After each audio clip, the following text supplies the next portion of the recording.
Class 10 ये chapter new biology का chapter है।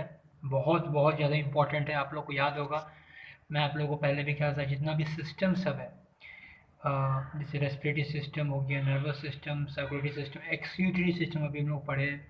जितने भी सिस्टम सब है, एंडोक्राइन सिस्टम, ये सारा इस बार का सिलेबस सबसे ज़्यादा इम्पॉर्टेंट पार्ट यही सब है।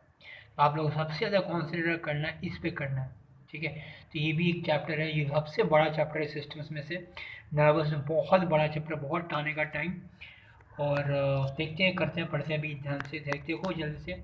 सबसे पहले इसके बारे में पढ़ने के लिए हम लोग पढ़ते हैं नर्वस सिस्टम होता है क्या। जैसे आप लोग को पता ही होगा, हम लोग का बॉडी बहुत सारा सेल से बनता है, टिश्यू से बनता है ऑर्गन, और ढेर सारा ऑर्गन्स मिला मिला के बनता है एक सिस्टम।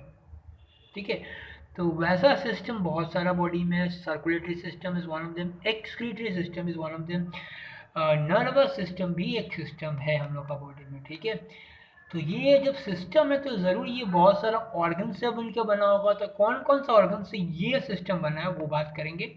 तो आप लोग को समझ में आ गया नर्वस सिस्टम है क्या। अब ये ऑर्गन जिससे बना है वो है ब्रेन, स्पाइनल कॉर्ड एंड ढेर सारा नर्व्स। ठीक है, ये मेन ये तीन चीज़ें जो कि सबसे सुप्रीम चीज़ है। ब्रेन, स्पाइनल कॉर्ड और करोड़ों कितना सारा बॉडी में नर्व्स होगा, कोई ठिकाना नहीं है। ठीक है, तो ये तीन मेन ऑर्गन्स है रिलेटेड टू नर्वस सिस्टम। अब नर्वस सिस्टम करता क्या है वो बताता हूँ मैं। अपना पूरा बॉडी का कंट्रोल, ये सोचना, समझना, देखना, हाथ हिलाना, पैर हिलाना, ऐसे अंगूठा हिलाना, ऐसे करना, वो करना, ये वो कुछ भी काम जो हो रहा है या ग्रोथ हो रहा है, ये कोई ना कोई सिस्टम है जो चला रहा है ना। ये दो सिस्टम है जो चला रहा है। एक सिस्टम है नर्वस सिस्टम और एक है हार्मोनल सिस्टम, जिसको हम लोग एंडोक्राइन सिस्टम भी कहते हैं। वो सिस्टम भी चला रहा है, ये सिस्टम भी चला रहा है। कुछ कुछ देखे हो, कभी कभी धीरे धीरे कुछ चेंजेस आ रहा है। हम लोग खुश होते जाते हैं, हम लोग बड़े होते जा रहे हैं, हम लोग नाराज होते जा रहे हैं, सैड, बहुत सारी चीज़ें हम लोग कुछ धीरे धीरे भी हो रहा है।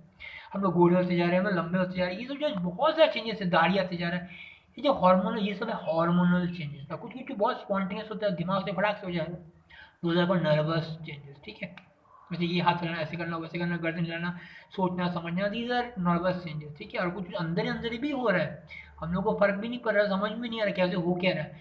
Those are called hormonal change बोलते हैं, एंडोक्राइन सिस्टम का बात बता देते हैं। तो अब हम लोग बात करने वाले पूरा पूरी, मैं थोड़ा सा बता दिया इसका इंट्रोडक्शन। अब मैं जाता हूँ नर्वस सिस्टम का क्या क्या ऑर्गन सब मैं बता दिया तुम लोग को। अब मेन इसका जो है the structural and functional unit of nervous system is neuron. जैसे हर एक चीज़ का स्ट्रक्चरल फंक्शनल यूनिट होता है, जैसे हम लोग का पूरा बॉडी का स्ट्रक्चरल फंक्शन यूनिट सेल है, तो नर्वस सिस्टम का जो है सबसे स्ट्रक्चरल एंड फंक्शनल यूनिट है nerve cell, which is the longest cell, या इसे न्यूरॉन भी कहते हैं हम लोग। तो इसको न्यूरॉन कहो या नर्व सेल कहो, ढेर सारा न्यूरॉन मिलके ही बनाए सब चीज़ सब। ठीक है, तो अब पहला टॉपिक आता है इस चैप्टर में कि why is the need of nervous system का क्यों क्यों जरूरत है। तो भाई बहुत जरूरत है। अच्छा, मैं बता दूं, नर्वस सिस्टम से ही रिलेटेड हो गया तुम्हारा ब्रेन। अब ब्रेन खुद से कितना सारा काम हो सकता है। ब्रेन से ही जुड़ा हुआ अपना विजन, जानते हो हम लोग जो आँख है, अब वो लोग आँख से विजन है नहीं, आँख से विजन बस वो ले रहा है, इंफॉर्मेशन लेके जाता है ब्रेन में, फिर ब्रेन इंटरप्रेट करता है कि क्या है नहीं है। अगर मान लो आँख ठीक भी है और ब्रेन गड़बड़ा गया, जहाँ उसका विजन वाला पार्ट है, पूरा ब्रेन में सब विजन वाला पार्ट नहीं, ब्रेन में बहुत कुछ पार्ट रहता है, कुछ थिंकिंग का, रीजनिंग का, स्पीच जो हम लोग बोल रहे हैं उसका भी पार्ट रहता है, हियरिंग, लिसनिंग, एवरीथिंग। तो मतलब विजन का भी पार्ट रहता है ब्रेन में। तो अगर ब्रेन ही गड़बड़ा गया तो समझ लो हम लोग कुछ दिखाई नहीं देगा। तो समझ गए ना, बहुत सारा काम रिलेटेड है ब्रेन से। तो पहला बात है, it keeps us informed about the world, about whether, about everything. ठीक है, इन्फॉर्म कैसे भी वेस्ट हो सकता है वो, by seeing, by reading, by any ways. ठीक है, it enables us to reason, to think, to remember. जैसे मैं बोला था, मैं सारा ब्रेन का फंक्शन सब घुमा फिरा के हो रहा है। It controls and harmonises all voluntary activities. अच्छा, वॉलेंट्री एक्टिविटीज क्या होता है ये पहले बात करते हैं। जो एक्टिविटीज हम लोग के हक में है, हक में मतलब अपना कंट्रोल में है। जैसे मैं चाहता हूँ हाथ को ऐसे करना, कर ले रहा हूँ। मैं चाहता हूँ इधर चलना, कर ले रहा हूँ। मैं चाहता हूँ ऊपर जाए, ऊपर चला, मैं चाहूँ नीचे, ये अपने हक में है। तो ये जो एक्टिविटी जो अपने हक में है, जो अपने विल कंट्रोल में है, उसे कहते हैं हम लोग वॉलेंट्री एक्टिविटी। तो एक तरह से बोल सकते हो नर्वस सिस्टम यानी कि ब्रेन या स्पाइनल को जो भी बोलना है, it controls all over voluntary activities, right. दूसरा इनवॉलंटरी एक्टिविटीज क्या होता है? इनवॉलंटरी एक्टिविटीज क्या होता है? जो हम लोग के हक में नहीं होते, जो हम लोग कंट्रोल में नहीं है। जैसे मान लो डाइजेशन। अब डाइजेशन से मुझे लगता है हम लोग कंट्रोल करते हैं, नहीं, अपने आप से चल रहा है वो, ठीक है। या फिर किडनी का फंक्शन है, बहुत ऐसा फंक्शन है जो हम लोग कंट्रोल में नहीं होता है, तो दोज आर कॉल्ड इनवॉलंटरी। वो भी ब्रेन का एक पार्ट है जो कंट्रोल करता है। तुम लोग कोई क्लास में पढ़े होंगे मेडुला जो इन्वॉल्यूंटरी एक्शंस कंट्रोल करता है, सेरिब्रम जो वॉलंटरी, ये तो बहुत सब आएगा बात, क्योंकि बोल ही जाता है नर्वस सिस्टम में आता क्या क्या है, ब्रेन, स्पाइनल कॉर्ड और ढेर सारा नर्व्स आता है, ठीक है। अब बात करते हैं जो जिसका सबसे जो क्या बोलते हैं हमारा जो स्ट्रक्चर एंड फंक्शन यूनिट है नर्वस सिस्टम का, उसके बारे में बात करते हैं। ये बात करना बहुत ज़्यादा ज़रूरी है। न्यूरॉन। तो न्यूरॉन का पहले पार्ट का नाम बता दूँ, ये एक सेल है, पूरा न्यूरॉन सेल नर्व सेल कहते हैं, पर ये जो है इसका सेल बॉडी है, ये पोर्शन से उसके अंदर ये जो दिख रहा है गोल करके है, मैं इसका शेड कर दूँ थोड़ा सा। ये जो है ये है न्यूक्लियस, ओके। ये जो ब्लैक कर्व है न्यूक्लियस, और उसके अंदर ना और भी ढेर सा जो सेल का जो ऑर्गन सब होता है ना, उसको ऑर्गेनेल्स कहते हैं। जितना कुछ होता है सब है इसके अंदर, ठीक है। माइटोकॉन्ड्रिया, एंडोप्लाज्म, जो जो होना चाहिए सब है, ठीक है, सब है यहाँ पे। ये सेल बॉडी है, एक चीज़ नहीं है बस ख्याल है, सेंट्रोजोम नहीं है इसके अंदर में, ठीक है। वो तुम लोग याद रखना, मैं कभी ना कभी बताऊंगा ही। हाँ, मैं यहाँ पे लिखा हूँ सेंट्रोजोम इज एब्सेंट, ओके, क्योंकि centrosome is helpful in dividing, और ये और एक बार बन जाता है तो डिवाइड नहीं करता रहता, इसलिए सेंट्रोजोम नहीं होता है, क्योंकि it has lost the ability to divide. ये बाद में बात करेंगे। तो ये सेल बॉडी हुआ। ये जो है जो पतला सा जो तार जैसे गया हुआ है, ये है एक्सॉन, और एक्सॉन का ये एंडिंग है, इसको कहते हैं एक्सॉन एंडिंग। मैं लिख भी लेता हूँ, चलो अच्छा रहेगा। ये हो गया तुम्हारा एक्सॉन, ये हो गया एक्सॉन एंडिंग,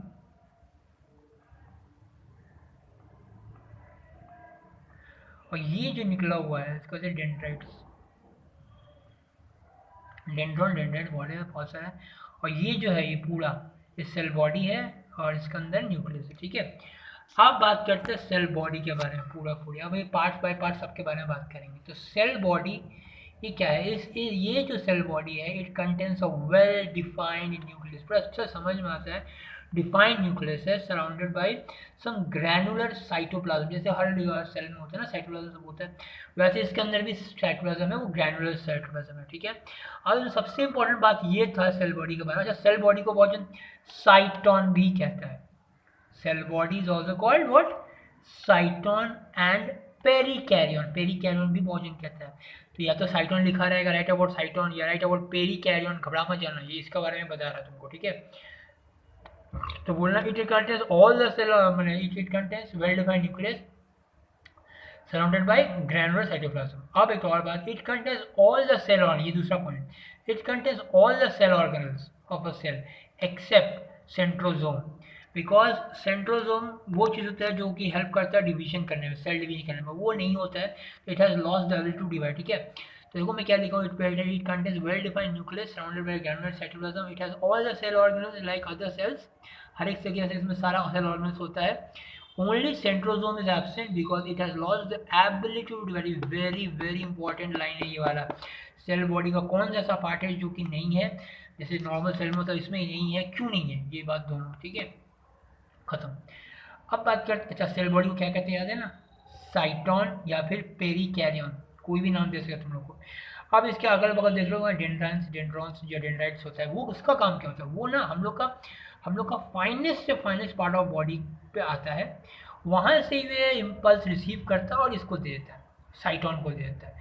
यानी कि हम लोग को कोई अगर कोई छुआ ऐसे टच किया तो जाता है ना कि इम्पल्स जाता है, माथा से जाता है, तो सबसे पहले रिसीव करता है ये फाइनेस्ट से finest part of the body में पहुंच जाता है। फाइनेस्ट मतलब बहुत पतला से पतला पार्ट पहुंच के इसको देता है। ये इम्पल्स लिया, इम्पल्स मैंने मैसेज ये लिया, और मैं इम्पल्स बोलते रहूँगा, इम्पल्स मतलब मैसेज को मैं कह रहा हूँ, ठीक है। ये मैसेज को लेगा और लेके एक्सॉन के थ्रू लास्ट तक पहुंचाएगा। जैसे ही खत्म होगा दूसरा, ये स्टार्ट होगा, फिर उसका खत्म होगा, ये ऐसे ही मैसेज यहाँ से लेकर होते पूरा ब्रेन तक चला जाता है। ये तार जैसा है, समझ लो तार, जैसे तार होता है ना, एक तार से दूसरा तार, दूसरा तार, ऐसे एक दूसरे से कनेक्टेड रहता है सारा, ठीक है। और यहाँ से मैसेज पूरा ब्रेन तक चला जाता है, ठीक है। तो डेंड्राइट क्या किया, ये टेक्स मैसेज या impulse from the receptor. Receptor मैंने कोई भी जो पार्ट रिसीव करता हो उसे रिसेप्टर कहते हैं, वो मैं डिस्कस करूंगा बाद में।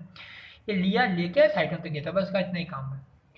तो conduct nerve impulse to the cyton, that's it, इसका इतना ही काम है। अब बात करते हैं एक्सॉन का, ये वाला बहुत इंपॉर्टेंट है ये वाला। एक तार, जैसे हम लोग घर में तार नहीं होता है वो जो, अरे वायर जो कोई बल्ब कनेक्ट करने के लिए जो वायर होता है उस तरह का होता है। भीतर में कुछ होता है मेन चीज़, और ऊपर से कवर्ड होता है, जैसे हम लोग का भी ऊपर में कवर होता है ना, तार में प्लास्टिक का कोटिंग होता है इंसुलेटिंग जैसा, इसके ऊपर भी इंसुलेटिंग कोटिंग जैसा है, उसके बारे में बात करेंगे। और भीतर में होता है वो एक्सॉन, भीतर में एक्सॉन है, ठीक है।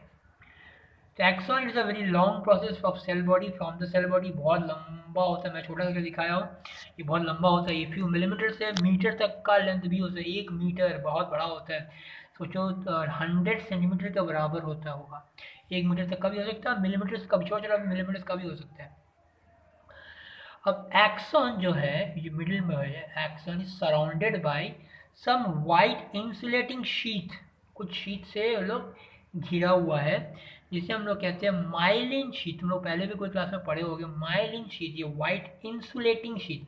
इंसुलेटिंग मतलब समझते हो, इंसुलेटर मतलब जैसे करंट आर पार ना, जैसे हम लोग का तार के ऊपर से है ना कवरिंग, प्लास्टिक कवरिंग, वो भी इंसुलेटिंग कवरिंग है, इसके ऊपर भी जो माइलिन शीट है वो इंसुलेटिंग कवरिंग जैसा ही है। Myelin sheet which is covered by outer most thin sheet called neuro, इसके ऊपर जब एक कवरिंग है इसका नाम है न्यूरोलेमा, ठीक है। माँ का बारे में है, ध्यान से सुनना, न्यूरोलेमा, माँ ले ले, जो न्यूरोलेमा आउटर कवरिंग है उसका बारे में, माइलिन के ऊपर से भी। अब माइलिन जो ना कहीं कहीं पे ना कुछ गैप दिखाता है, गैप मतलब जैसे ये ऐसे खत्म हो गया, यहाँ पे दिख रहा है, ये खत्म हो गया, दिख रहा है, यहाँ पे खत्म हो गया, यहाँ पे खत्म हो गया, ये जो गैप्स है इसके कुछ नाम है। देखो मैं बता रहा हूँ, ये बहुत इंपॉर्टेंट चैप्टर है, बहुत क्वेश्चन आते हैं बोर्ड में इसके बारे में, ठीक है। ये जो गैप्स, इसका नाम है नोड्स ऑफ रैनवियर, क्या कहते हैं इसको, नोड्स ऑफ रैनवियर, मैं कहीं ना कहीं लिखा हूँ, हाँ ये लिखा हूँ मैं, Ranvier called nodes of Ranvier. Myelin sheath shows some gaps throughout the length which are called nodes of Ranvier. ये रणवीर नहीं है, रणवीर कपूर वाला रणवीर नहीं है, Ranvier, VIER, nodes of Ranvier, ये जो गैप्स है, ठीक है, याद रखना। कहाँ पे होता है, एक्सॉन में कहीं कहीं गैप होता है, जो माइलिन शीथ से कवरिंग होता है ना, कहीं कहीं गैप छोड़ देता है। सम एक्सन्स में हैव साइड ब्रांचेस, अच्छा कोई कोई एक्सन में से ना कुछ साइड ब्रांचेस से निकला हुआ रहता है, ब्रांच जैसे निकला हुआ रहता है, those branches are called collaterals, याद रखना। some axon may have side branches called collaterals। And portion of the end portion, जब ये एंड पोर्शन आ गया ना, ये ना एंड पोर्शन जो आया है, एंड पोर्शन में ना थोड़ा सोलन पार्ट होता है, सोलन में थोड़ा बल्ब लाइक स्ट्रक्चर होता है, बल्ब में थोड़ा फूला हुआ टाइप का स्ट्रक्चर, ठीक है। एंड लाइक जो होता है, जो यहाँ लिखा होगा, end portion of the axon have some swollen end, swollen में फूला हुआ end like bulb which store some chemical. हाँ ये बहुत इंपॉर्टेंट लाइन है, ये जो जहाँ एंड होता है वहाँ पे कुछ हल्का सा फूला हुआ जैसा लगेगा, हल्का सा फूला हुआ लगेगा, ठीक है, उसमें कुछ बल्ब जैसा शेप होता है, उसमें कुछ केमिकल होता है, those chemicals are called neurotransmitter, क्योंकि वो हेल्प करता है इम्पल्स को ट्रांसमिट करने में, इसीलिए कहते हैं न्यूरोट्रांसमीटर। एक न्यूरोट्रांसमीटर जो यहाँ पे प्रेजेंट होता है उसका नाम मैं अभी बता देता हूँ, बाद में भी बताऊंगा, उसका नाम है एसिटाइलकोलिन। अब बोलोगे सर ये क्या बता रहे हैं, अभी कई बता रहे हैं न्यूरोट्रांसमीटर, कई बता रहे हैं एसिटाइलकोलिन, अब सुनो बता रहा हूँ। अल्कोहल सुनो, अल्कोहल, अब अल्कोहल का बहुत टाइप्स होते हैं ना, रम, बियर, विस्की, बहुत और भी कुछ होता होगा, मेरे को उतना पता नहीं। ये जो टाइप्स है ना, बहुत सारा टाइप्स होता है अल्कोहल में, उसी तरह न्यूरोट्रांसमीटर में भी बहुत टाइप्स है, उसमें से एक टाइप है एसिटाइलकोलिन, समझ गए, इसके अंदर होता है क्या है, न्यूरोट्रांसमीटर, जो न्यूरोट्रांसमीटर यहाँ पे होता है, ऐसे न्यूरोट्रांसमीटर बहुत टाइप का होता है, यहाँ जो न्यूरोट्रांसमीटर होता है उसका नाम है एसिटाइलकोलिन। वालेट याद रखना, जहाँ एंड होता है वो थोड़ा सोलन बल्ब टाइप का पार्ट है, जहाँ पे कुछ केमिकल होता है जिसका नाम है क्या, एसिटाइलकोलिन, प्लीज याद रखना, बहुत इंपॉर्टेंट लाइन सब है ये सब। साइड ब्रांचेस बता दिया, कोलैटरल्स कहते थे, और ये था neurotransmitter, one such neurotransmitter is acetylcholine. और उसके बाद बोलता है एक्सॉन टर्मिनल, जैसे एक्सॉन खत्म हुआ, are closely place near the dendrite of another neuron, हमें बोला था जैसे ही खत्म हुआ दूसरा का डेंड्राइट शुरू हो जाएगा, दूसरा का डेंड्राइट शुरू हो जाएगा, दूसरा का स्टार्ट हो जाएगा यहाँ से जुड़ने का, तुम लोग सोचोगे ये जुड़ा हुआ, पर याद रखना दूसरा जो स्टार्ट हुआ ना वो जुड़ा हुआ पूरा नहीं रहता, थोड़ा भी गैप रहेगा, जैसे मान लो ये उंगली और ये अभी देखो जुड़ा हुआ है ना, तो मैं अब ऐसे दिखाऊँ, देखो हल्का सा गैप दिख रहा होगा तुम लोग को, है ना। ये ऐसा रहता है, लगेगा ऊपर से कोई देखेगा लगेगा जुड़ा हुआ, पर ये actually जुड़ा हुआ नहीं, थोड़ा सा गैप रहता है। किसमें? इसका एंड पोर्शन में, और दूसरा का जो डेंड्राइट जो स्टार्ट हुआ उसमें लगेगा तुमको जुड़ा हुआ है, वो जुड़ा हुआ रहता नहीं, थोड़ा स्लाइट गैप रहता है, ठीक है। तो axon terminals are closely placed near the dendrite of another neurons but are not connected, याद रखना। ये बहुत प्लेस रहता है, क्लोजली प्लेस रहता है, but they are not connected. अब बोलोगे सर ये कनेक्टेड नहीं रहता, जैसे मान लो हम लोग का तार है, अगर यहाँ तक तार है और अगर ये कटा हुआ है दूसरा तार यहाँ से, तो ये तो ट्रांसफर करेगा नहीं करंट, है ना। तो यहाँ से भी तो कैसे करेगा? बात तुम लोग सही बोले हो, पर यहाँ पे खेला होता है। क्या खेला होता है? ये जो एंड पोर्शन में एक लिक्विड है ना, यहाँ पे लिक्विड है ना, ये ना यहाँ से फ्लो होता है, फ्लो के से कनेक्ट करा देता है, तब ये इम्पल्स चला जाता है। समझ गए? अगर ये फ्लो ना हो तो जाएगा ही नहीं, ठीक है। now the such gaps in between are, अच्छा कुछ गैप, जो गैप्स था ये खत्म हुआ दूसरा स्टार्ट हुआ, यहाँ जो गैप उसका नाम है कुछ। अच्छा इस रीजन को कुछ कहते हैं और उस गैप को भी कुछ कहते हैं। इस रीजन जहाँ एक का एंड हुआ, एक्शन का एंड हुआ, दूसरा का डेंड्राइट का स्टार्टिंग हुआ, इस रीजन को, ये जो जगह है, this region is called synapse. Please याद रखना, इस रीजन को कहते हैं क्या? साइनैप्स। कहाँ का रीजन का बता रहा हूँ मैं? जहाँ पे एक का एक्शन खत्म होगा, मैं बताया था जैसे खत्म हो दूसरा वाला का डेंड्राइट शुरू हो जाता है। जहाँ एक का एक्शन खत्म हुआ, एक्शन एंडिंग, और दूसरा का डेंड्राइट स्टार्ट हुआ, वहाँ पे जो है they are not joint, they have some gap, and that gap is called synaptic cleft, CLEFT। ये गैप को कहते हैं साइनेप्टिक क्लेफ्ट, और ये रीजन जो है, रीजन इसे कहते हैं साइनेप्स। प्लीज इसको कंफ्यूज मत करो, मैं फिर से बता दे रहा हूँ एक बार। ये जो रीजन है जहाँ पे एक अंत हुआ है दूसरा स्टार्ट हुआ, इसको कहते हैं साइनैप्स। ये रीजन को कह रहा हूँ मैं। और जो गैप है, गैप इस gap is called synaptic cleft, synaptic CLEFT cleft, okay. तो ये मैं लिखा हूँ वहाँ पे, such gaps between are called synaptic cleft. Correct हो? तुम लोग को समझ में आ गया होगा मैं क्या बताना चाह रहा हूँ। ये वेरी इंपॉर्टेंट पार्ट है एक्सॉन का। देखो हम लोग इतना बता रहे थे, उसमें सबसे ये उतना नहीं था, ये उतना, जो ये बहुत बड़ा था। मैं क्या क्या बताया, फिर से रिविजन कर देता हूँ। ये बहुत लॉन्ग प्रोसेस होता है, ये फ्यू मिलीमीटर्स का हो सकता है या फिर मीटर का हो सकता है। इसके ऊपर से एक तो कवरिंग होता है, तो माइलिन शीट के ऊपर से भी कवरिंग होता है, न्यूरोलेमा। ये माइलिन शीट कभी कभार गैप दिखाता है, उस गैप को कहते हैं नोड्स ऑफ लैंडवियर। कभी कभार यहाँ सबसे साइड ब्रांचेस निकलता है, जिसे कहते हैं कोलैटरल्स। और क्या कहता है, हाँ, एक्सॉन एंडिंग। एक्सॉन एंडिंग जहाँ एंड होता है उसमें थोड़ा बल्ब लाइक स्ट्रक्चर होता है, जिसे कहते हैं हम लोग क्या कहते हैं, बल्ब लाइक स्ट्रक्चर कहते हैं। न्यूरो ट्रांसमीटर कुछ केमिकल होता है, once and neurotransmitter is acetylcholine, जो कि दूसरे को जोड़ने में हेल्प करता है। जहाँ एक खत्म हो दूसरा स्टार्ट हो जाता है, वहाँ पे गैप होता है, वो गैप का नाम है synaptic cleft, and the region is called synapse. की बाद में भी बात करूंगा मैं, अभी थोड़ा पहले बता दिया हूँ साइनेप्स। अब बात करते हैं थोड़ा सा इंपॉर्टेंट कुछ टॉपिक्स सब है। और जिन लोगों को फीस देना, मैं फिर से याद दिला दूँ एक बार, तो जिन लोगों को फीस पेंडिंग है, प्लीज़ कवर कर दे ड्यूज़ को उसको। और अगर पेमेंट करना है मेरे को फ़ोन कर ले, या मेरे को मेल करके मेल करके जना दे। इसको मेरा मेलिंग एड्रेस नहीं पता है, मैं मेलिंग एड्रेस बता दे रहा हूँ, सब स्मॉल में है, पुनीत ASHA992@gmail.com है ये, ठीक है। जिससे मेरा ईमेल एड्रेस ना पता हो, मेरा इस ईमेल एड्रेस से मेरे को कांटेक्ट कर सकता है, या फिर मेरा अगर फ़ोन नंबर होगा, मैं फ़ोन नंबर नहीं जिक्र कर रहा हूँ यहाँ पे, हाँ, तो फ़ोन नंबर से मैं फ़ोन कॉल करके भी कर लेना। अगर मेरा बात ना हो पाए तो इसमें मेल करके बता देना कि क्या पेमेंट करना है नहीं करना, मैं कांटेक्ट कर लूँगा। और मैं जिसको अकाउंट में ट्रांसफ़र करना है अकाउंट ट्रांसफ़र कर सकता है, नहीं तो मेरे को बोलो मैं घर में आके ले सकता हूँ।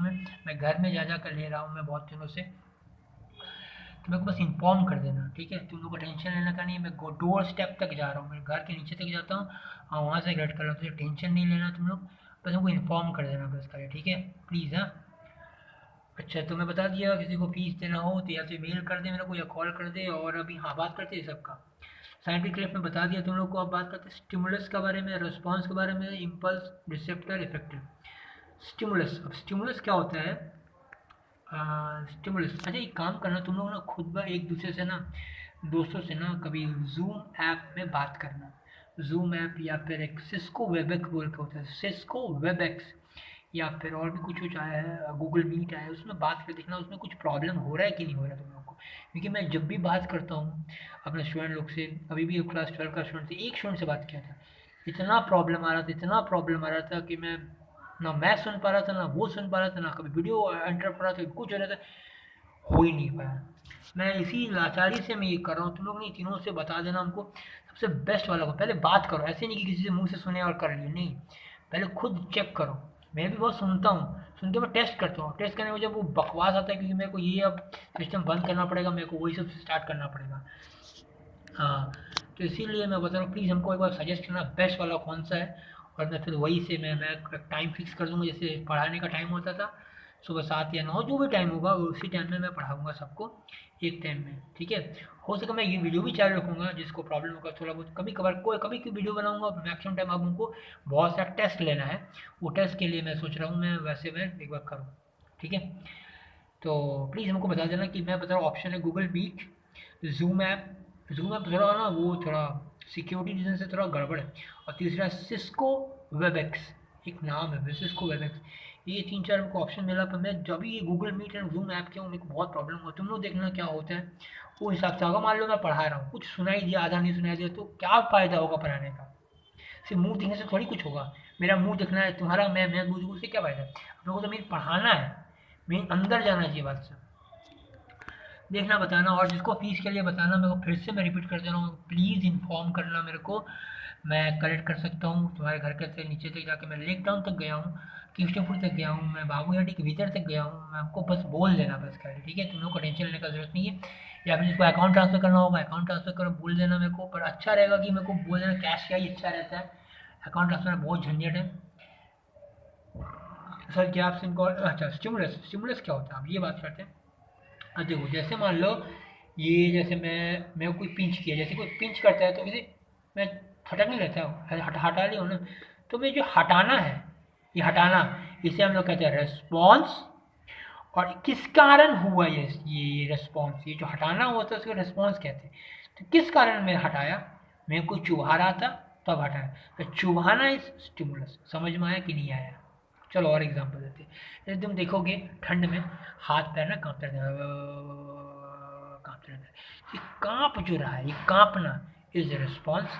एंड किसके लिए कांप रहा है? स्टिमुलस के लिए कांप रहा है, ठंड के लिए कांप रहा है। ठंड इज द स्टिमुलस। अब समझ में आ गया होगा। तो ठंड is the stimulus and the act what you are doing is a response. Got it? Now impulse, impulse is the message। जब मेरे को कोई पेन चुभा रहा था, तो यहाँ पे जो चुभाया था ना, तो ये पार्ट रिसीव कर रहा है। जो पार्ट रिसीव कर रहा है उसे कहते हैं हम लोग रिसेप्टर, ठीक है। रिसीव करके ये इधर से होते होते होते जानते हो ना, बहुत सारा नर्व सेल्स अब एक दूसरे से कनेक्टेड होते होते होते पूरा जाते जाते ब्रेन तक चला गया। तो क्या गया, एक मैसेज गया ना कि कोई तुमको चुभा रहा है। वो जो मैसेज है उसको हम लोग कहते हैं इम्पल्स। आशा करता हूँ तुमको समझ में आ गया। Stimulus is the reason for which we do response, response is the act, impulse is the message which is transferred. Receptor जो पार्ट रिसीव करता है। अब तुम बोलोगे सर कौन कौन सा पार्ट रिसीव करता है? स्किन रिसीव करता है, हाँ स्किन रिसीव करता है, ठंड गर्मी रिसीव करता है, मार रिसीव करता है, कोई को मारते हैं हाथ पे चाप मारते हैं या फिर चोट लगता है, स्किन रिसीव करता है, तो skin is the receptor. Sir आँख क्या रिसेप्टर है? हाँ आँख भी रिसीव करता है, वेरियस व्यूज रिसीव करता है, इन्फॉर्मेशन रिसीव करता है, देखता है ऐसा इन्फॉर्मेशन रिसीव करके ब्रेन को सेंड करता है। तो कान नाक जितना भी हम लोग का सेंस ऑर्गन है, दिस आर ऑल रिसेप्टर्स।